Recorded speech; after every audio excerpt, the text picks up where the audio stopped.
sano kar mana ka standard oketo kanyo tipo mano mar jatend piny. To ang'eni jatend piny to ne nigi tudruok mane e yiero makamani. Ng'eni mano bende oganda bende nyalo penjo. Ahinya ahinya kaluwore koda kit campaign ma bende nanitiere kono.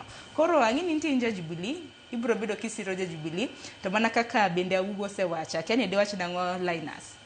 Rokomanda inya Sharon, Augo ja sirkal.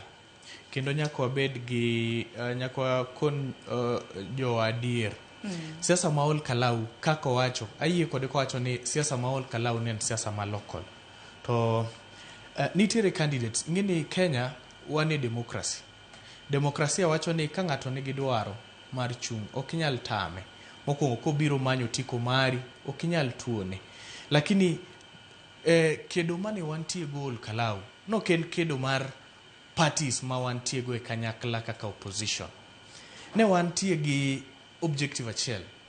Ne wadwani mondo mi waketa ne jo Kenya mondo ng'e ni sirikal mar William Ruto gi esama wawueni en sirikal maonge gi dhano.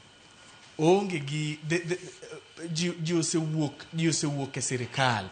Koro kotemo keto mondo mi waket discussion mwadwa ni wabed go kawuono obed dhao mane kind opposition to we are not going to move forward. Gimanya kwang'e ni sirikal mar William Ruto invested a lot no keto my campaign mane gitiyo gi over 1.1 billion shillings. Billion achiel nukta achiel mane gitiyo gi campaign. Kanu ng'iyo gitero nyaka very basic things ma openjere ni mano be eka kitimo dongruok. Tero nyaka gas, gitero mattress, gitero nyaka yie. Itero kalau mondo mi giu voters.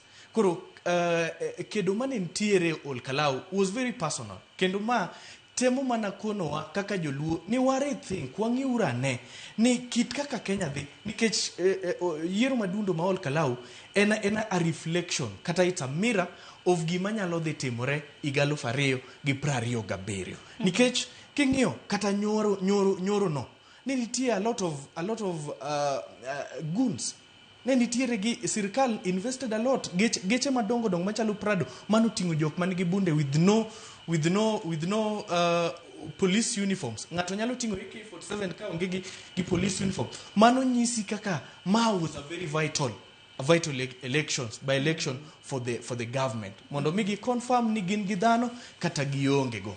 To it's a clear indication the country is moving forward.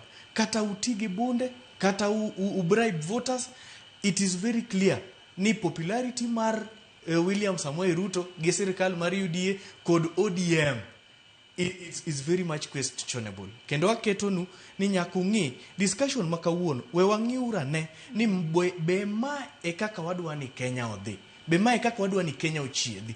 Ni kanitiere yiero to sirkal nyalo tiyo gi omwom makore lach.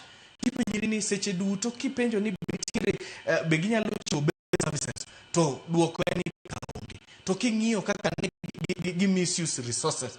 This is not how the country should operate. Mano e discussion maber ne jowa mondo mi ging'e ni mae kaka winjo be ni wadhi. Tena diere makende ne ni yiero